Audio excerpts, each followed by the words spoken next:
If you wanted to transfer files from iPhone 17 Pro or Pro Max to Windows PC or laptop, then in that case what you can do is you can use the USB cable.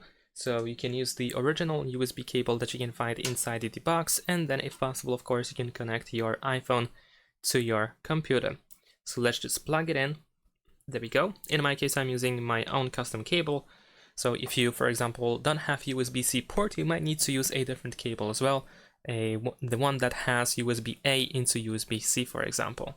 And if you connect your iPhone to your computer for the first time, you will need to select that you trust your computer and enter the passcode.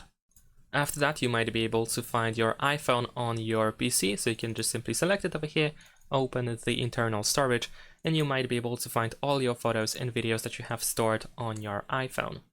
Besides that, you can also use Apple Devices app, which you can download for free from the Microsoft Store. You can also use iTunes as well. However, I find this app to be working slightly better. It looks a little bit better as well.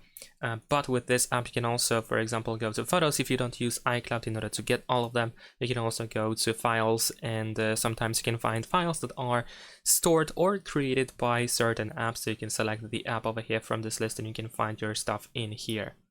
And in some other cases, you probably want to go to the iCloud website. If you do so, you should be able to find, of course, pretty much everything that you have on your iCloud. Just go to iCloud.com and sign into your Apple account. Over here we can find our photos, our documents and files that we have on our iPhone, well, to be specific, on iCloud, of course.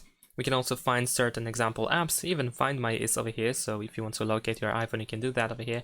You can choose any of these documents in order to download them onto your computer.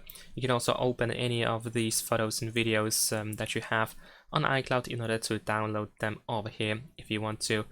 And that is pretty much it. So we have a couple of different ways to transfer files.